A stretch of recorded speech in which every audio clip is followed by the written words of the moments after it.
Hello, hello. Oh my gosh, thank you, sir, for standing up in the front and wearing that tight white t-shirt. I'm here for it all. Thank you. How's everyone doing tonight? Good? Everyone survived the trains to get here, yes? I am so excited to be here. I'm Phoebe, by the way, hi. Thank you for saying hi. Yeah, give it up for Phoebe Robinson, everybody. Thanks, Penn, or Benjamin, as I like to call you. I am a voracious reader. I love to write books. I've written 3 books, and I like to interview people a lot. And interviewing people who write books is like my favorite sort of Venn diagram thing, because I really get to nerd out. And I met you guys 2022? Sounds like it, yeah. 2022, I went on their beloved podcast, Podcrushed. Oh, hold up. Yeah, I just looked over and saw that. Yes, bitch. I saw that and I went, oh, yes, okay. All right. I don't know where that was printed. We love a good fan. Anyway, but I just kind. fell in love with you guys. Your chemistry just felt so real. And there's so many times when you do a podcast or something that's hosted by more than one person, there's clearly one person trying to dominate and take all the light. And you're like, relax. What are you saying? I won't name names, but what I felt was just such like warmth and tenderness, and you guys really like each other, and you're equally funny, and you have all these different qualities that together just makes the fucking magic. And so when I was reached out to moderate CRUSHMORE, which is out today, get it at Barnes and Nobles, get it at indie bookstores. If you want to get it at Amazon, we won't love it, but we will accept it. You can order it direct from the publisher. Yes. Simon & Schuster. We want this to be small a businesses. bestseller. And when I immediately was like, yes, I'm happy to moderate. And then I read the book, and I just was like, oh, it's so sweet and tender, and the way your stories weave in together is just delightful. And I think all of us have, had growing up in middle school years in particular, where you're just like, I don't know if I like myself. And it's just really, to me, I was like, oh, I wish this book existed when I was like 13, Yeah. And I think that's just high praise for a book like this.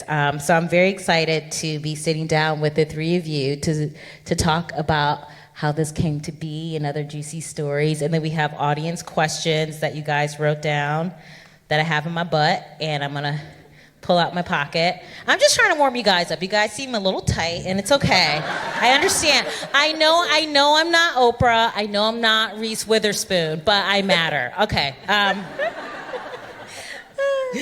Okay, so one of the things that I really love about this book is the way you guys weave your stories together. And this, for each of you, is your first time writing a book.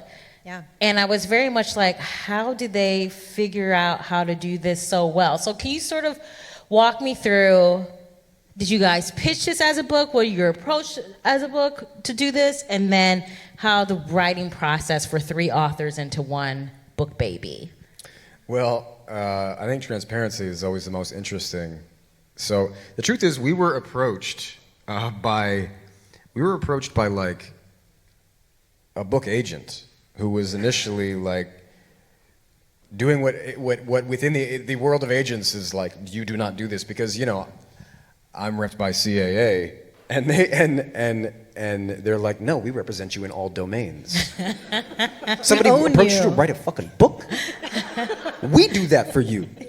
And then, because at that point I'd never even spoken to the literary side of things. I'm an actor, I have no brain, and or thoughts, but I have a lot of feelings. And so then they hooked us up with our agent there, who we love, by the way, and then they were like, all right, so let's let us like actually do this the right way. Let's go out to the world of publishers. Let's have you write a sort of temp book. And so, to be honest, I think back to that first temp thing that we did. Oof. I don't know how you guys feel. Mine was rough. Mine was real rough, and I can't believe we even got a publisher, frankly. Why are you such a bad writer? No, just kidding. Because We I have said been it, because I asking have no the same brain thing. and no thoughts, but only feelings. And so it's just like, I was insecure for reasons I can't identify, and I'm just writing on giant paper and folding it up and mailing it, which was the problem. No, basically, like, I mean, I think it was, for me, it was the beginning, and I think this might be true for all of us, writing the thing that would go out to even say to, a smattering of publishers, hey, this is something what the book would be like. That was the beginning of this. The point of this possibly being an interesting answer, oh my God, it was the beginning. It was the beginning of something that we couldn't have anticipated. Yeah. I know I didn't. I was like, okay, let's try, right? Yeah, and I think the question on all of our minds was like, how do we take our 3 childhoods, or middle school, coming of age eras, and weave them together, because they're so different, each one of us. And I think we managed to do it because we took some themes that we felt were universal: love, loss, family, friendship. And Nava has had a really major loss in her life. I haven't, and so I had to figure out, like, well, what does loss mean for me? What have I lost in this life? And it was an essay that looked completely different. So we all had like very different entry points, but we took these themes that were universal, and I think that's what helped us make it somewhat cohesive. We started out thinking it would be 6 specific themes, and then we realized as we started, like, maybe we'll stick to, for universally across the board, like maybe 3 of them. And one of them was loss/grief, That's a potent thread, and it's one that we always, for all of the levity in our podcast, we also like to have conversations that go as deep as we can. We do like to talk about death a lot. That's one of those things that, I think it's less and less taboo, but you have to do it the right way, Nava? I feel like they said it all. Okay. Well, I want to hear from you. Come on, Phoebe, next question. No, as you were, I just want to say, who has started reading the book already? One person, awesome, cool. Okay, Well, I can see a couple hands. No, it's okay. You still got Why aren't time. you reading in the dark right I know. now? You don't need to pay attention to what's going on up here. Just open your books, and then there'll be an exam afterwards. No. But what struck me, first of all, I just want to say Diego. Yeah. Fuck him forever. I know. Here's the thing. He says a thing that I don't want to spoil unless you want to talk about it. But I think that moment for me is just where I feel like every girl has gone through that moment of like, okay, I like this person, and I think that they're either going to like reveal their feelings or say something like super nice to me. Yeah. And they say something that just sort of like sticks to you for like long after they say it, and it just go do on with their life. Yeah. And so I think you captured that moment perfectly. And so I'm sort of wondering, what is it like to go back in time and sort of be like, oh, this really shitty thing happened that kind of like affected me even longer than I thought it did? That's such an interesting question because Diego is still a really good friend of mine, and Okay, unfuck him forever. but I've never. One of the themes in the book, if you read it, is that I struggle with avoidance, which some people who work with me are like, no, you don't. But in professional contexts, maybe not. But in like personal relationships, I do, and in like anything remotely romantic, I extremely do. And so I've like, there's like a lot of things that are in the book that I've like to this day never had a conversation with him about. So he like doesn't know that he like made an offhand comment. I feel like I want to spoil it, but it's hard to say this without spoiling it. But anyway, he made an offhand comment about a body part, but not the one that you would think, not a traditional one. And it like haunted me forever. Just the untraditional body part. Untraditional body part. And it gave me a complex about a body part that I never thought about, and for the rest of my life I think about it. But I was actually reflecting with my sister about it. I just told her like 3 days. She was like, "Have you called him and told him what's in this book?" And I was like, no, I like sent him a text and I was like, hey, I don't think you should read this book. I don't think you're gonna like it. And he was like, no, I'm right away he's went like, and I'm bought it. downloading it on Kindle. Like, I'm definitely reading this book. And anyway, this answer is too long-winded. But basically, my sister and I, so we started reflecting about the things in the essay and that comment, and we were like, I wonder how many people we've done that to. Like, I wonder how many like throwaway comments, like a thing that I don't remember that I said to someone, is like haunting them right now. Like, probably we've all done that to someone. So I don't hold it against him that he said it, but I think there's a line in the book where I say basically like, I wish I wouldn't have taken it so seriously because I know he wasn't trying to cut me down a notch. That boy doesn't have a mean bone in his body, but he wasn't trying to date me, and that's what I should have taken from that moment. Like, yeah, that's not a boy that's trying to woo you. Yeah. You know? It was a great job processing that and Yes. being reflective and be like, I've probably done it too. Okay, accountability. That's so great. That's So- what it sounds like to really unfuck somebody. Yeah, exactly. But I think that's a question for all three of you. Like, I know with my books, I kind of just write whatever, and I don't give anyone any warning because I don't feel like I say anything that they need to be warned about. So I'm like, if they take offense, whatever. But did any of you at any point have a moment where you're like, ooh, I don't know if I should write this. Maybe I should give a heads up, or maybe I should just cut it completely? I haven't answered that, but I feel like I just spoke a lot, so maybe you guys go and then I'll go back. Yeah. Yeah. I also struggle with avoidance, and I did reach out to one person who is named first and last real name in the book. Ooh. That's the one person What a choice. I named that way. I know, and I did reach out to him after talking with Nava and trying to weasel my way out of it. I was like, is there a way where I don't have to reach out to him? I think you should. And I wrote him a note, and I found out he doesn't have Facebook anymore. So he's never going to see it. So yeah, I really didn't reach out to anyone. I was like, you know what? We're going to let people read it and see how they feel. So I am actually very nervous. I'll just leave it at that. If you know me, don't read the book. So I don't think this spoils it. No, it doesn't spoil it. My essay on grief, we sort of had this like theme that was uniting some of our essays, grief or loss. Mine was about my first girlfriend from 14 to 19. We were together for, those extremely formative years. And the first week of recording for Podcrushed, she died from the effects of alcoholism, 20 years of alcoholism. 32 years old is young to die from drinking. That's like serious tragedy, That's like hard to do. That essay is about, in some ways it's like, that was about like a living loss, where her death actually was not the beginning of a process of grief. I'm not sure that it was the end of it, but it was not the beginning. And I reached out to the only friend I thought might know something that I didn't, who maintained a relationship with her like into the years of adulthood, where like it was too painful to be close. So, and we texted a lot. We never had the conversation because I just felt in the end I was going to ask for her to co-sign something she can't co-sign.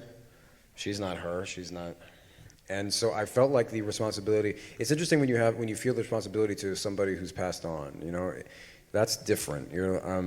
From my perspective, there's some kind of relationship still existing, and so I was a little bit like,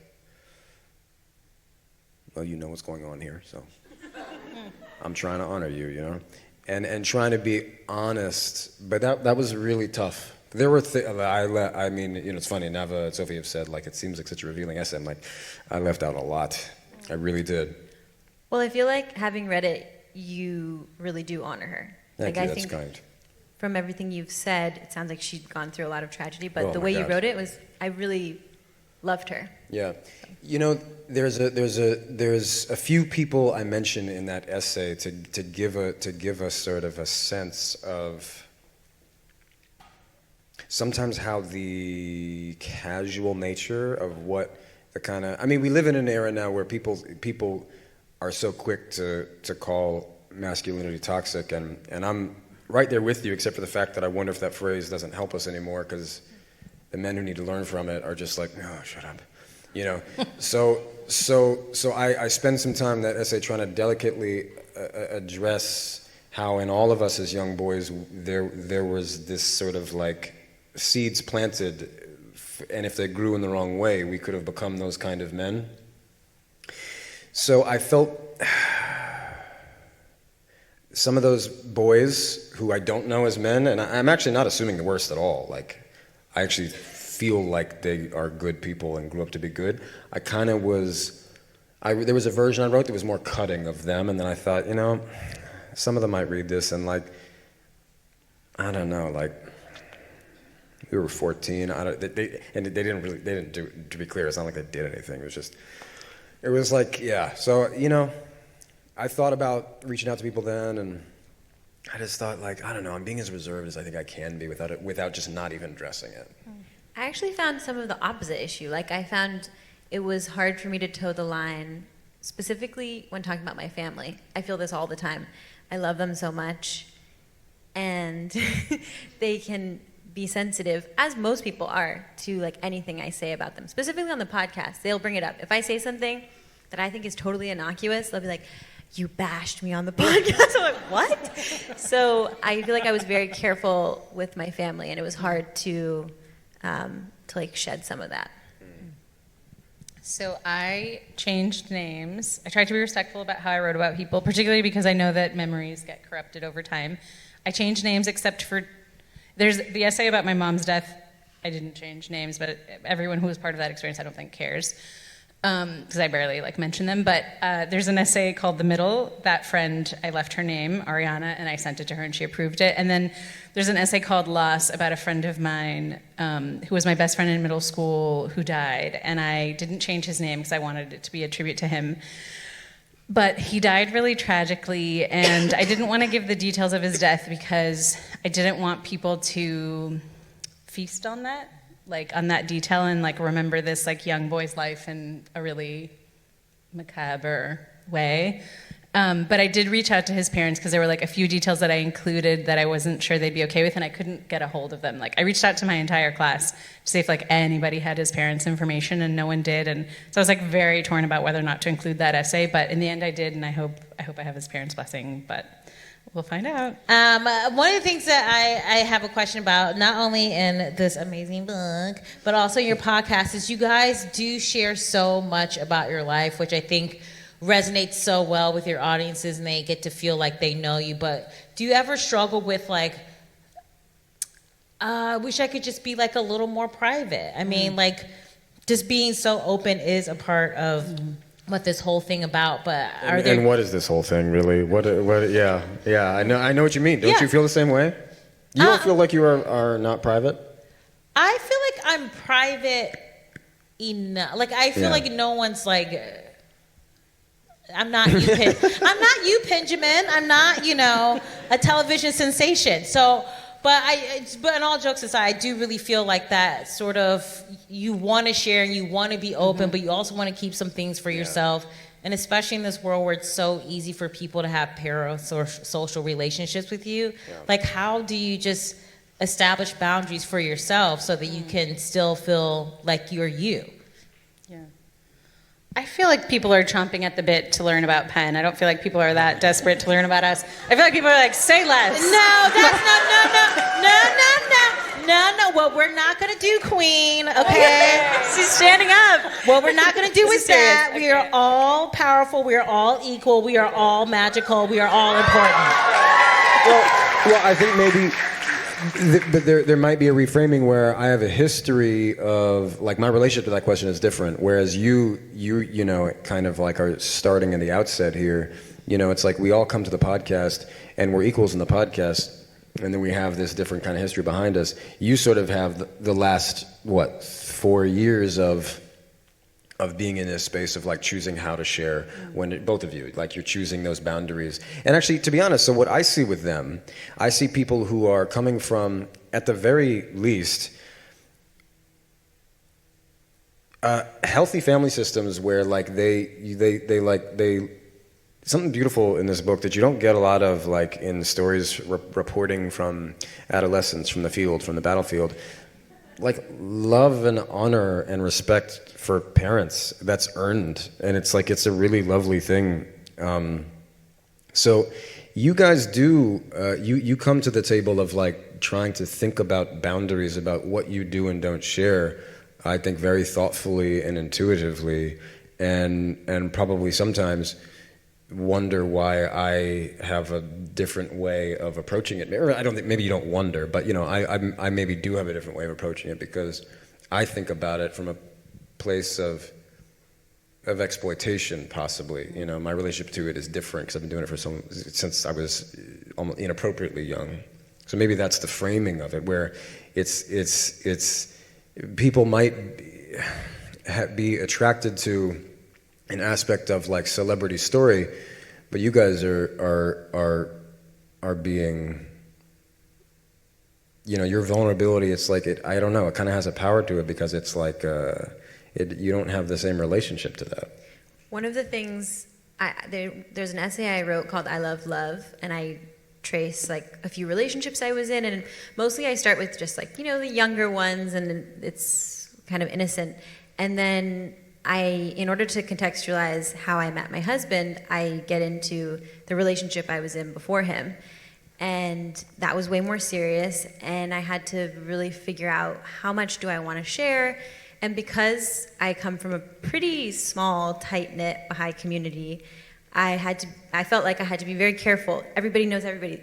Whatever details I give might tip someone off to who this is or what happened. And I felt like because of that, I had to be very careful. And part of me is resentful of that. Like, I just want to be able to share. I just want to be able to tell my story. Like, why do I have to be so stressed out about this person finding out, and this person's my friend, but they're also connected to him?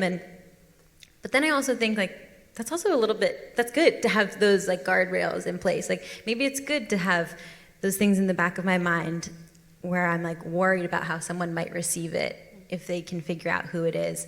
Because I don't think we should be toying with other people's stories so much. So yeah, it's a delicate balance. What about you, Queen? Can you remind me the question? Just sort of like how the balance of share, like the what private, private versus sharing. Yeah, I feel like as a person, I'm so open. My inclination would be like, I wish I could share everything, but sometimes you can't. Sometimes it's like it's other people's stories, or it can like you're like mad at someone and then your feelings about the situation change and they're like, oh, I wish I wouldn't have said it so aggressively. So those are like my guardrails, and sometimes I cross them, and then when I do, I feel bad. But yeah, if it were just like up to me in my like natural state, I would share everything. I'm like in like my friendships with people, I'm such an open book. I'm like sharing, and I'm like, let's talk, and like here's what happened, and like tell you every detail. That's the kind of person I am. Yeah, I love that. And also, I love your hair. I just want to say. Thank you. It's so cute. It's just like a nice little, you know, loose little beach wave vibe. I'm here for it. Thank you. I love the fantasy. I'm here for it. As someone who is in their 40s, I'm 41. Thanks. Just one person. Right on.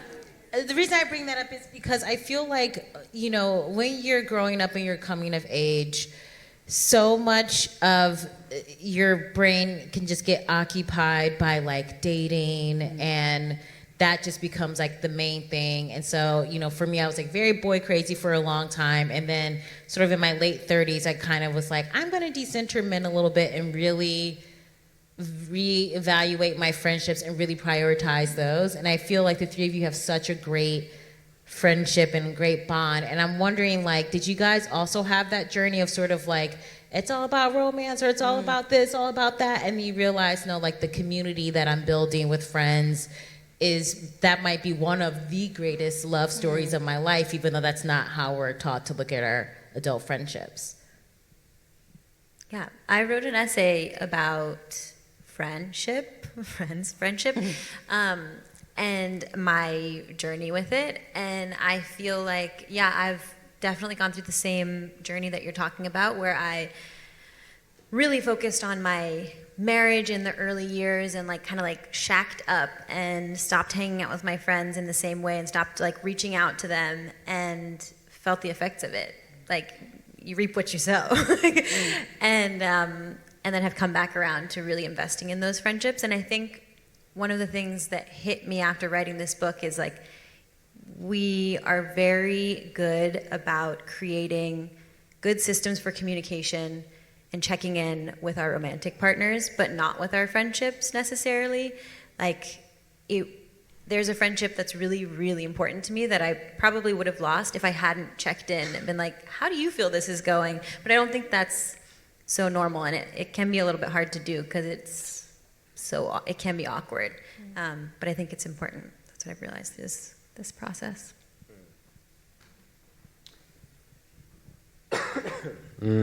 Yeah,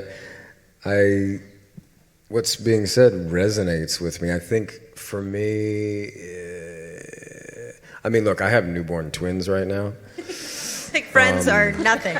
There's no need to Those are the great applaud. loves of There's my no need to applaud. But so I think, yeah, like maybe some other part of the spectrum of that is like rather than romantic love, it's familial love, and I do come from a pretty, broken down, isolated family unit, only child, and stuff. It's all in the book. Too long, don't read. Spent. I didn't even say TLDR. I said too long, don't read. That was Isn't that was charming? very sweet of you. That was so cute. I was like, aw. That was like a little boomer moment that popped in your brain. You know what I mean? Yes. I don't have enough. I'm still in some ways feel like such a young father. I don't have enough perspective on it to like espouse any kind of wisdom. But there's something that I'm building there that's different from the kind of love you were just describing, and it's not the kind of love that you see represented in really like, I don't know, rudimentary archetypal ways, like the father in Seventh Heaven or something pops into my mind. Like what? I don't even know. I don't even remember really anything about him. No, okay, all right, fair. It's okay. We'll survive the example. And I think like. I can hear it all. I'm just saying, There's something there. There's something there that's definitely not what I've seen, so I'm having to like kind of learn it for the first time. Yeah, that's a great question, Phoebe. We're the same age, and I feel like in my late 30s. Let her find it. Let her find it. It's okay. It's okay. Yes, I think in my late 30s, I started to be like no relationships, closing the door, and prioritizing other things. And now I'm sort of like, maybe let's not like kick the idea of relationships completely to the curb. Like it might be nice to have that. But I want to unfuck everybody. Yeah, exactly. Let's like be receptive, but like certainly not make it like the central like pivot of my life, and like certainly not like the, what's that thing, the metric? I'm thinking of a different word, but I can't think of it out loud. Pendulum? But the thing that sort of determines whether or not my life has value. Barometer. And actually, none of those are right. I'm gonna be thinking about this. None of those are right. The bar. No? Setting the bar? The process of writing the book was really helpful in helping me realize that I was like not, for a long period of time, I was not allowing myself to enjoy any of my successes or any of the parts of my life that actually were making me happy, because I was like, but you're a failure. Like no matter what was going on, I was like, you're a failure because you had this one goal that you never achieved, so you're not allowed to be happy. It was like a subconscious thing, but it was like very, like a heavy metal undercurrent in my life. And actually, I was in the process of writing of the book. There's an essay that didn't make it into the book because I was like, my editor is going to tell me it's too much of a downer. I've already gotten that note a lot from her, so I'm not even going to submit this essay. But I had an essay that was a letter to my 17-year-old self, and it was basically like I had been driving home and I had to I was thinking about that essay, like, what am I going to add to this essay to get today? And I had to pull over on the shoulder of the freeway because I started crying so hard because I was thinking, like, what I'm going to write is like, you failed. Anyway, and then I was like, okay, well, why am I feeling this way? And like, what did I fail at? And so I started like saying it. I'm like, okay, just say it. Like, say the thing that you think you failed at. So I like said it out loud, and it was like, you never got married, you never had kids, never gonna do it. And I like allowed myself to feel that, and then I came home and I like, wrote it out, and it was like such a downer of an essay. But it was so good. I was so- read a draft of it. And Really? I think it was in your folder, and Okay, I read probably it. was in my folder. But it was so good. It was so good. But I came around. I was like, well, that cannot be where the essay ends, because at some point I really did think I was going to submit this to my editor, and I was like, it has to be upbeat. So then I was like, okay, well, if this isn't what gives your life meaning, like what does give your life meaning? But I didn't mean it. I was just like, well, I just have to submit this to Molly. So what does give my life meaning if not this thing? But then that actually helped me to be like, why the hell am I determining that like this thing is what gives my life meaning? Like that's crazy. Like I have this beautiful life. I have these beautiful people. I have this incredible father. And it really like helped me let go of that thing as like this. It's like, it's allowed to be a part of the picture. I'm allowed to be sad that those things haven't happened, but it cannot be the single determining factor of whether or not I'm a successful person, a happy person, a valuable person. And it was really in the process of writing this book that I had realized that I had always been like, you're not allowed to be happy because you didn't succeed in this area. So. First of all, And shout out Molly yeah, honestly. for making me think about the upside. we love a vulnerable moment, and I want to say I'm like, are we in the same therapy session? There is like a love bubble. Yeah, I don't want to have kids. I much prefer being an auntie. Like that is where I fucking crush it as an auntie. Oh my god. It's just Starbucks and Sephora. It's like that's all it is. So easy. It's so easy. They go to Starbucks and they're like in it. But I do think everyone especially when I feel like. When I hit 40, I don't know if this is true for you or other people, but it's like you kind of take stock because you're like, okay, I've had this movie playing in my head of like these markers happening at these certain like moments in my life, and check done. And then like you realize at 40, it's like life is not about check done. Like it's just not. That's sort of like an arbitrary pressure that we've been forced to put on ourselves because of society. And I had like the same conversation with my therapist, and she was very much like, she was like, I know you want your soulmate. Your parents have had like a 45-year marriage, and like that's like your dream. And she goes, but if that doesn't happen for you, is your life not going to be worth living? And I was just like, well, no. Like, and she's like, that's your answer. Like, there's all these amazing things, and I think it's easy to let one thing sort of like prevent us from feeling happy about ourselves. So I'm right there with you, sister. And to all three of you, I do. You bring up the concept of happiness. I do feel like, I don't know if it's an American thing, but it just very much feels like we always have to constantly be doing the next thing. Like we are not allowed to take stock of what we achieved. We're not allowed to feel happy or proud about what we did. It's always like, oh, well, I could have done this better, or that could have looked a different way. And so I feel like, through writing this book and also through your lives, how do you guys feel like you have worked on your sort of path of learning how to be happy in the moment, even if something's not perfect? Guys, these questions are good. Yeah, no, Phoebe. That is an interesting You're one. an incredible interviewer, moderator. Like, shout out Phoebe. I read, honestly. I Yeah, study. really. I want it to feel like we are in one giant sleeping bag together. Yeah, it feels that way. Very middle school. Yeah. I can go first. Yeah. I'll try to be brief. Sorry, I keep telling Phoebe this is a great question. I'm not just saying that. Her questions are so great.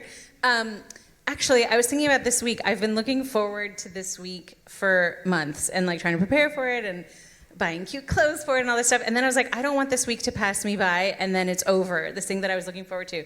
So I have like a spiritual practice. So before I came, the night before, I said prayers, and I've never prayed for this before, but I was like, please help me just enjoy this week. Like, I feel like this week is going to pass me by, and I'm going to be at CBS Mornings, and I'm going to be like thinking about The View, and then I'm going to be at The View, and I'm going to think about Drew Barrymore show, and I'm going to be Drew Barrymore show, and I'm thinking about the flight to LA. I don't want to do that. I want to be present at like each moment. I want to be like, I want to enjoy each moment and like taste the sweetness of like each fruit for what it is, and like not be thinking about the next thing.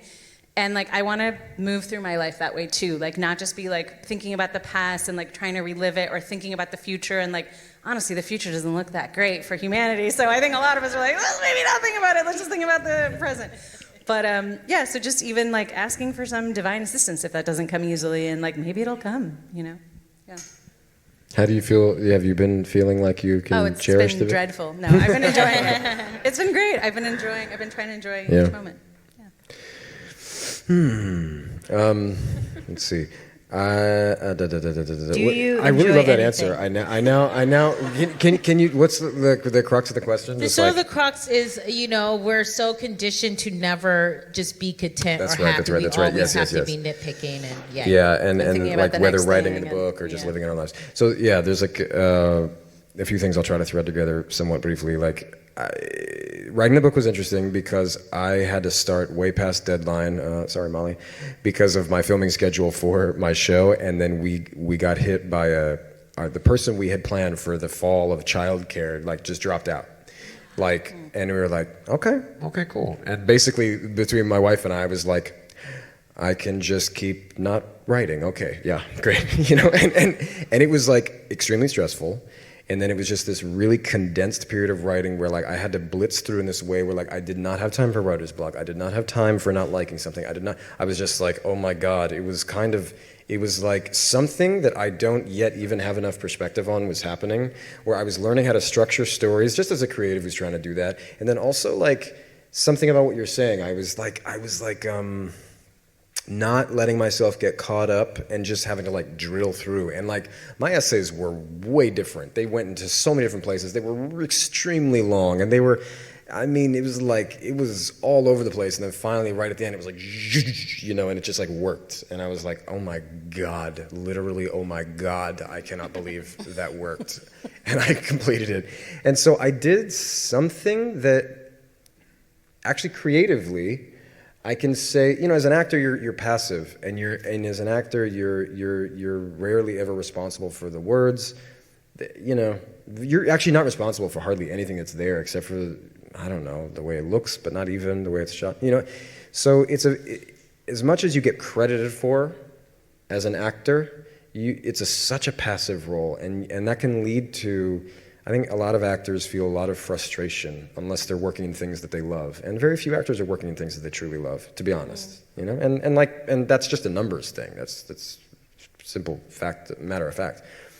So writing the book did kind of like I'm accustomed to having this kind of there's the thing I did, but then I'm like actually wait a second, everything I wrote I feel really good about, And then when I was reading their essays, I was like, and I feel really good about being alongside these.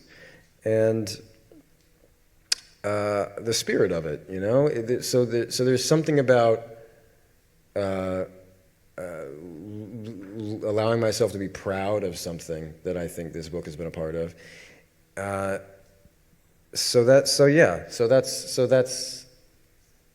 think, I don't know how coherent that answer is. No, that makes sense. That's what that is. This is what me being proud looks like. No, but it makes sense. I think I think sort of what you're getting at is like, especially about like the writing process, and you're like, I didn't have that much time, so I just had to like get it done. Like I think sometimes if you have too much time, you're like, I can just go off and be self-loathing, or I can overthink this, and I can do whatever. But you're like, I gotta deliver this in like 6 months, or I gotta deliver this in 3 months. It's like your body's like, let's fucking go. It was crushing. Let's get this done. Cut the bullshit, because we all just carry so much bullshit like over time, and I think you just like got out of the way of that. Yes, I actually think maybe the essence of what I was like, I think if I hadn't been given such a and the deadline wasn't crushing from the outset, because I remember when we signed up for this, I was like, I mean, I'm gonna have to film a season of my show, and I don't know how the hell this is gonna work. It's like, all right, whatever. But lo and behold, we get to the end of my season, I'm like, fuck, this is gonna be so crazy. And then our childcare drops out, and I was like, whoa, how's this gonna go? And then by the time I actually really sat down, I was like, this is a powerfully crushing. It was crushing. Amount of words. But I don't think that I would have had the feelings of self-worth to write a book myself otherwise.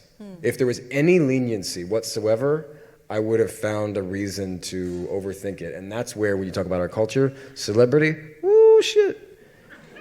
oh, it makes you feel and think some ways that are not good for you. You know, I mean, it's like you can seem 98% like you're really handling things well, but then there's this seed of profound insecurity. Feels like a pathetically small word compared to the chasm of like self-worth you don't feel you have compared to the completely inappropriate adulation you receive for reasons that have nothing to do with you, and they couldn't possibly have anything to do with you. They couldn't.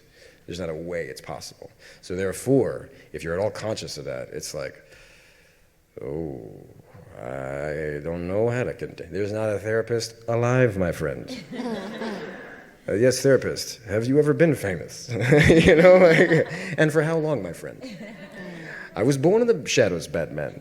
You merely play in them, you know. And so yeah. So there's something that happened here that might be the beginning of just a different process creatively for me overall that might be quite healthy.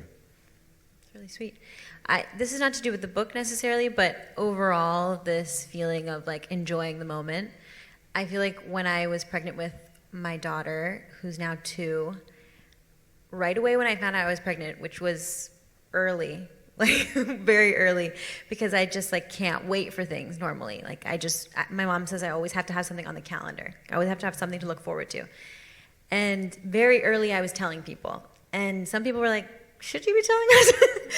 And they're like, well, what if something happens? And my feeling was kind of like, if something happens, something's going to happen. And then I will have missed out on the opportunity to share this really exciting, joyful news with you. And I'll only have sad news to share with you. And why would I skip that? Like, why would I miss out on the happy news if the inevitable is going to happen no matter what? And so I try to like remember that, try to recall that feeling in other aspects of my life too. I like that. Because I think, bless you, I think I heard someone sneeze, but I do, I do feel like sometimes we can just be afraid of something good happening. It's always like, what's the bullshit going to be? Like, how is this going to fall apart? And it takes you out of the moment. And I feel like that very much was a very teenage Phoebe, sort of like, I was always like, nothing's ever gonna go my way. And so then that's like how I move about the world. Okay, we have like a few minutes before we have audience Q&A, which I'm very excited about. Great handwriting. Seriously, I also was like, I think I might need readers. So that was a fun thing to learn about myself. Okay, I have 2 questions. First,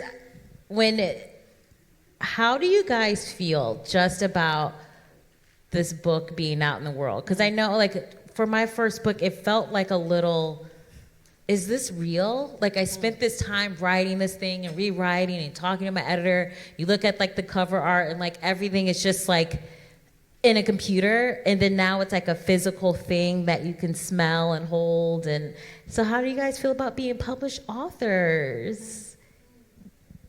Are you proud? Yeah. Yes. Yeah. Sure. Thank you. Yeah, I mean, it's not been a day, so I don't have perspective on that yet. You know what I mean? It is. You know what I think probably would happen? That would feel like if I saw it in a bookstore, which I suppose we're going to see in the next couple of days. Like, because I did go to the basement of a bookstore to sign copies. Look at the Strand. I'm going to be 55 years old, and I'm still going to be. I did go to a bookstore, but it was not up yet. It was not out yet, you know. So I have not seen it in a bookstore, and I think that will be certainly, a different experience. But yeah, I really don't have perspective on it yet. It still feels like you were saying. I don't think it feels real. Maybe when somebody's like, hey, I read your book, or I listened to it, more likely, and something about it, and then I'll be like, oh. I say this at some point, maybe in the acknowledgments of the book, when I acknowledge Penn and Nava, and say, like, they forced me to do this, basically. I think I tried to get out of it by being on maternity leave, and I was like, it'd be really weird if we wrote a book and you weren't It's true, co-author. that conversation did happen. But I do not consider myself a writer, and so it was really, there's a lot of like stuff I had to and still have to work through being a published author. I'm like, you a writer, I girl. don't belong here. You a writer, girl. Your name is on the book. You a writer. Thank you. But I was telling Penn and Nava that a friend of mine, one of my best friends, closest friends, known him since I was 19, 18, he wrote to me and he said, do I even know? He started listening to the book. He said, I'm realizing I don't think I even know you. And I think that makes me feel excited about the book being out in the world. Like, oh, there's things I think all three of us have shared that even the people who are closest to us, who I consider him like one of my best friends, and we haven't talked about middle school in the way that I share about it in the book. So that makes me feel excited. And to be alongside them, I've told Nava this before, I'm like, I'm really proud of your guys' essays, so I'm excited to promote the book for your guys' essays. But I'm excited about what I shared too. Do you need some water, boo? The water's not going to do it for me. Oh.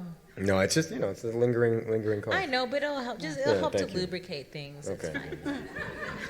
My Maybe I should be a mom. I think so.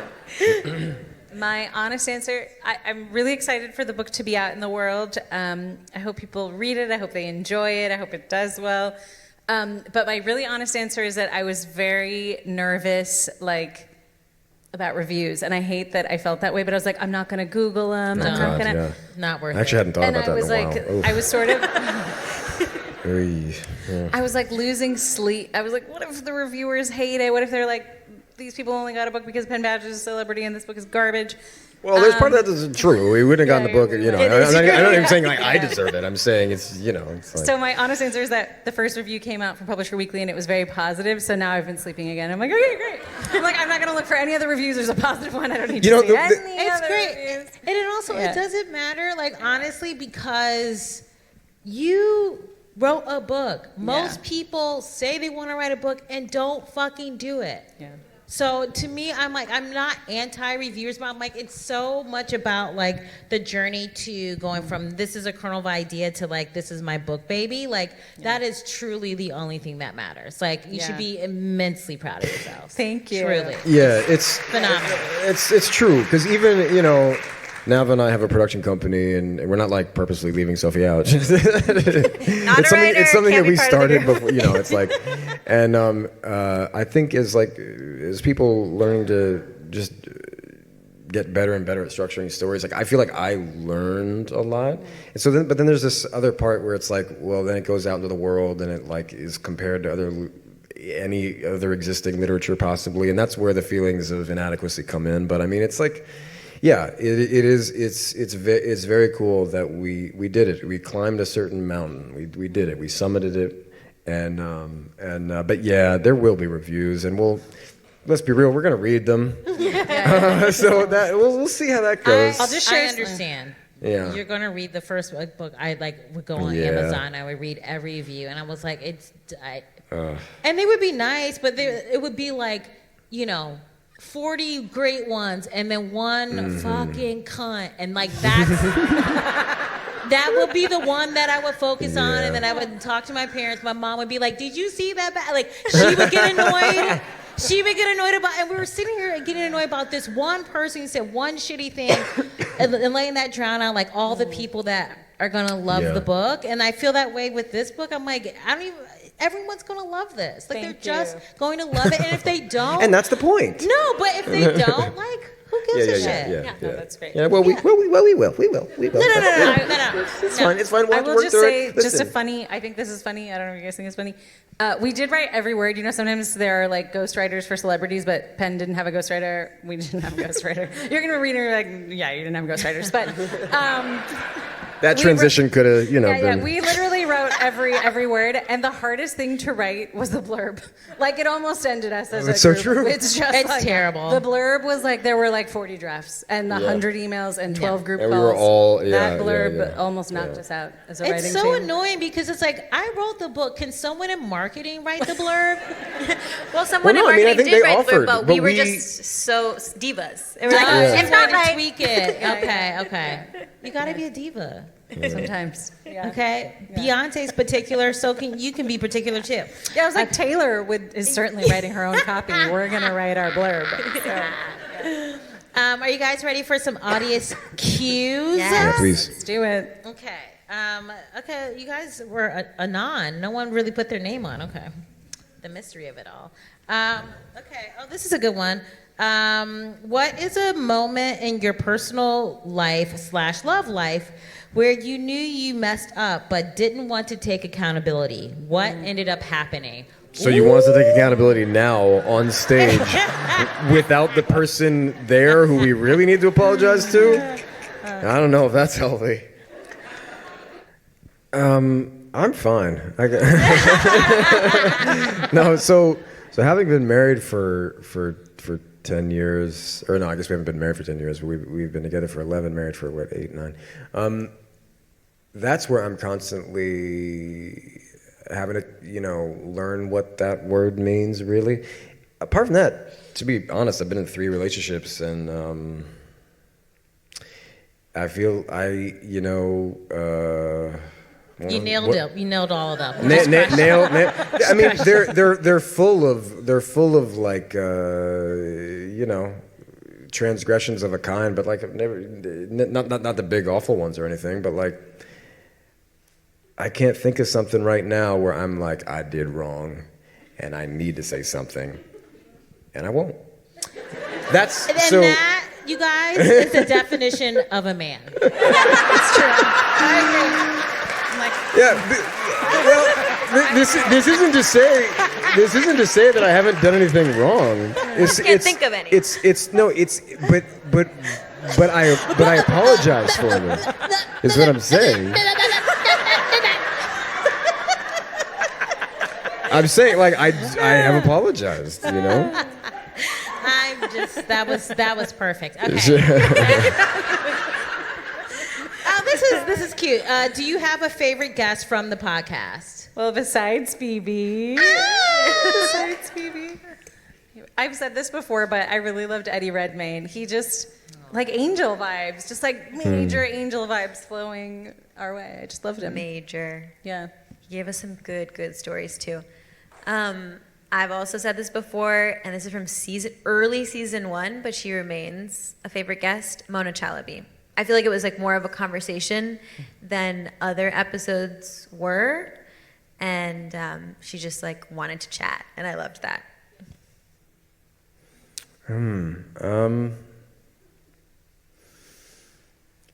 Well, it's there's like different kinds of favorites. I also loved Mona a lot. That was like a very special interview. Conan was like a moment where all the things, it was like wow, we might have a real podcast that works here. It was very fun because he's such a good interview. So that like had a spirit and a moment to it where it was like kind of gratifying because he was so gracious. I mean, he really was. He was like so gracious. Did a little sketch with us, like doing a sketch with Conan O'Brien. You know what I mean? It was a dumb sketch, but like he was again so gracious. So there was something about that. Otherwise, maybe Rami Youssef, one I really loved. Yeah. Agreed. Yeah. Oh yeah. My wife. Domino. Yeah. Okay, so what I can apologize to my wife for that I haven't yet apologized for is that she wasn't the first answer to that question. That's cute. Next question. I'm turning 30 tomorrow. Do you have any advice on how to survive this? It's not something to survive. Grow up. 30s are great. You guys have anything?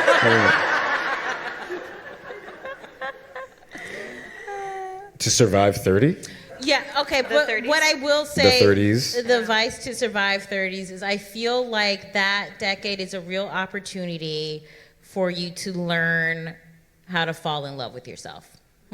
That is what I would say. So that when you come out the other side of it and you're 40, you're fucking untouchable, dog. So that would be my. Nobody wants to hear my answer because my mom died right when I turned 30. So that was a brutal. Everyone's always like, wait for your 30s, best decade of your life, worst decade of my life. Oh, So yeah. I'm with like almost right there with you. I'm 31, but I feel like there was a lot of anticipation for me around turning 30 and feeling like, as a woman, like I'm losing my relevance, I'm losing my value.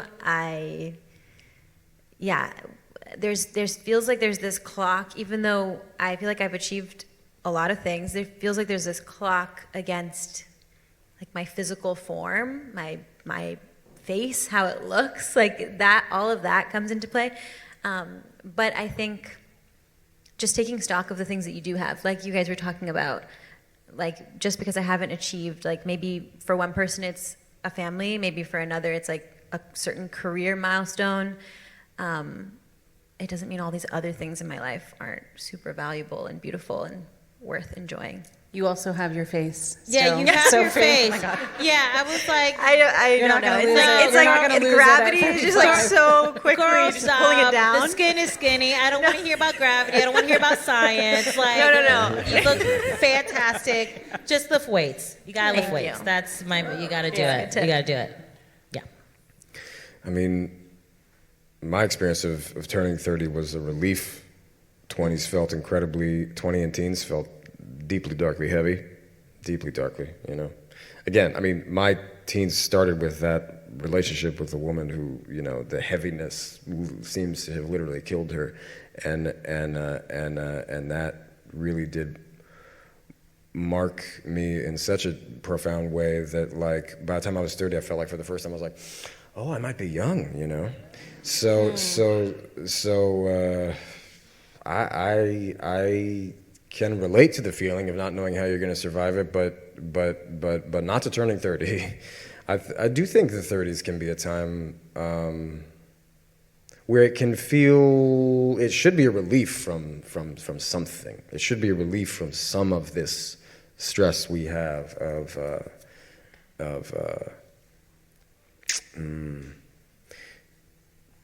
time, youth, something, you know?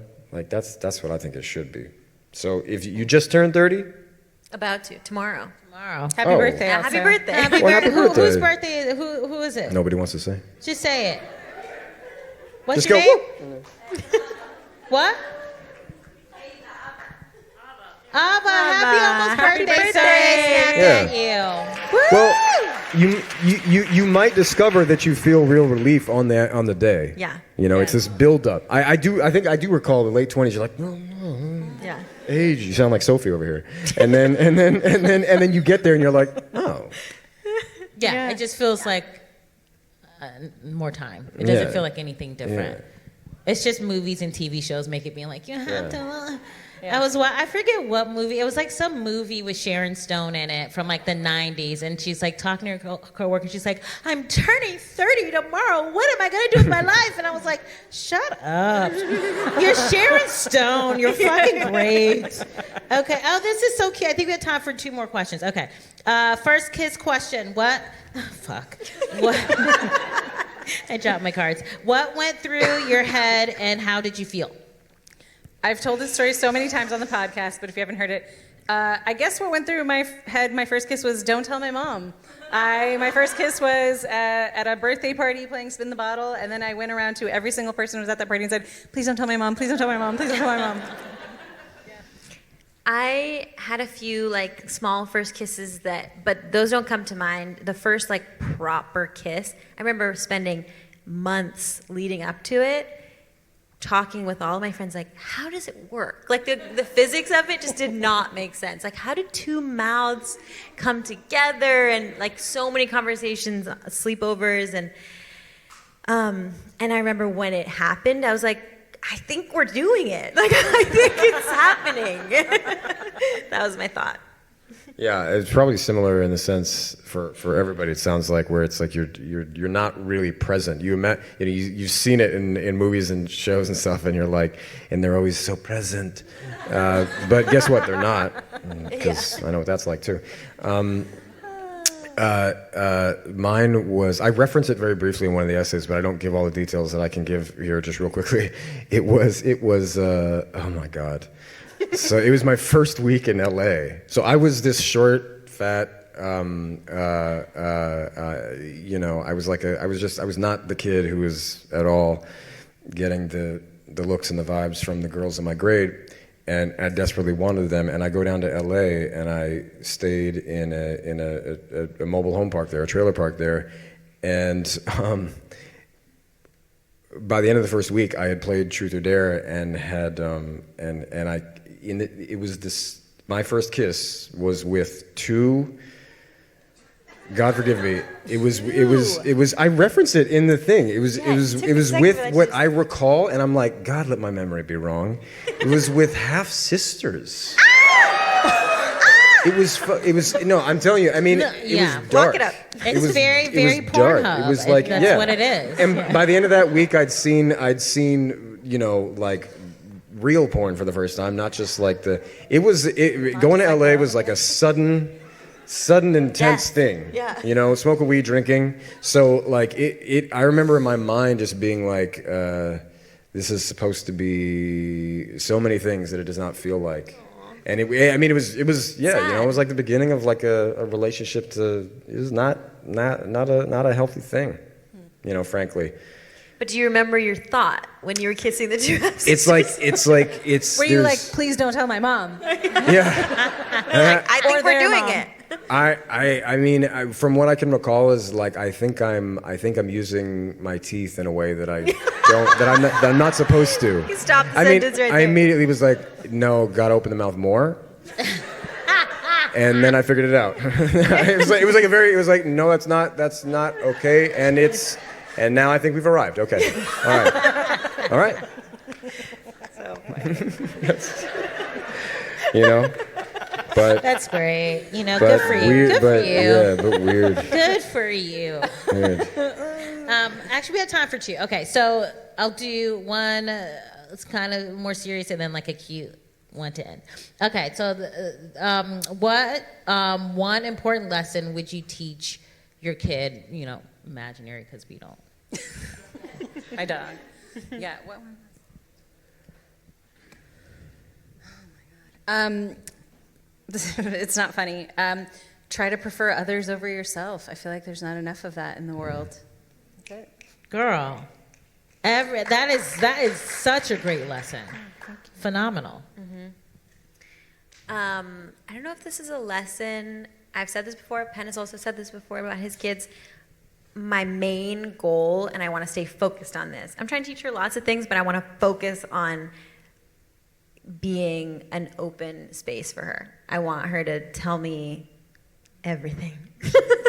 I want to foster that. So yeah, I think just like maybe the lesson I want to teach her is like, being open with me specifically. Not great. with David. Yeah. Just with mommy. What lesson do we want to specifically what lesson we want to leave our kids with? I mean, there's so many. It's hard to nail one.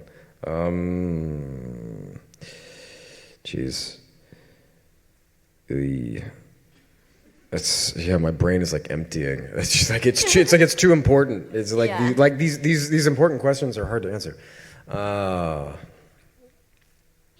Well, they're all boys, so it's probably got to do something with, what cycle of negative masculinity can I lessen? What positive one can I start? I mean, yeah, I think openness. Like, please talk to me about those things, because then you just like release some of that pressure. There's so much pressure that kids feel. Girls and boys feel it kind of like maybe about slightly different things in different ways, but like I just know the pressure as a young boy, the idea you have about what it will mean to become a man it's absolutely terrifying. It's like that's yeah, just some way to relieve that pressure. So hopefully my 16-year-old stepson feels some of that from me now, and hopefully my 5-year-old and my newborn twins will feel like they can come to their father. I mean, because that's, listen, God bless my dad, did the best he could in a lot of ways, did not remotely feel I could go to him, and so if I can be that, that's good Lord, that's something. That's huge. Yeah. It's so hard for boys to open up because we don't make it like a good thing for them to do it. So Yeah. I love that. You got 4 boys, so you're gonna Yeah. you're gonna make 4 perfect men, and then Yeah. they will And go then out there. we'll be okay. Yeah. Yeah. Yeah. The world's gonna be fixed. Yeah. Okay, last question. This is so cute. If you had to describe your book in one word, what would it be? Smiley face. You're really good at the one-word challenges. You want to go first? Am I the one going? One word? But if I could do that, we wouldn't have written it, right? Like 30,000 words. Good. We'll come back. good, That was that's the good. first draft. We're gonna come back. Yeah. Give me a deadline, and then Yeah. It is really hard. I wanted to say wet because maybe you'll cry. It's about middle school. Maybe there's there's bodily functions and fluids. What? It's getting worse. What? We started out subpar. Tears and sweat. Maybe you'll be nervous. Okay, all right. I'm How trying about to think this? of How about something moist? all-encompassing. Moist. Yeah, that's a good one. That's better. One of the Do world's we most want a popular. serious question instead? No. Hey, wasn't that funny? So we have good, moist. Moist. Nava, it's a lot is riding on you. Yeah. I don't know. I'm going to say effervescent. That is how you close. That is Nava, how you everyone. Nava won the panel. That was amazing. Well, I am so excited for you guys. I love this book so much. I really do. You did such a phenomenal job, and I want you each to write individual books as well. Sorry to give you homework, but Please don't. and thank you guys. Thank you all for coming. For coming out tonight. Thank you, Phoebe. Thank you, Phoebe. Thanks for having me. And you can We signed. We pre-signed. Oh yeah, all the books Pre-signed. available here we've signed. Yes, we the did it books in right the back before are you all came. signed. They're all signed. Took a long time. It was 300 of them or something. Grab a copy, put it up on eBay tonight. Exactly. Be disappointed with the return on investment. No, I hope you guys enjoy the book as well. It's such a good read. It's so I just want to hug it, and I want it to hug me back. It is just such a sweet little cuddle of a book. Alternatively, the audiobook is and I'm not, it's really lovely to hear them narrate their essays. It's Us, not the professional narrator. okay. Not the But most. in addition to, I'm saying it's it's really nice. It has a really nice pace to it. I was able to listen to some of it today, and yeah, so I feel really good about that as well. Get the audiobook, guys. Yeah. You were on top of it. You front row, helping him out with the answer about his wife. You got the audiobook. Aw. Okay, well, is that it? Should we leave? I think so. I think See ya. this is where we say goodbye. Thank you, guys. Thank you guys so much for coming. Good night. Give it up one more time for Phoebe Robinson.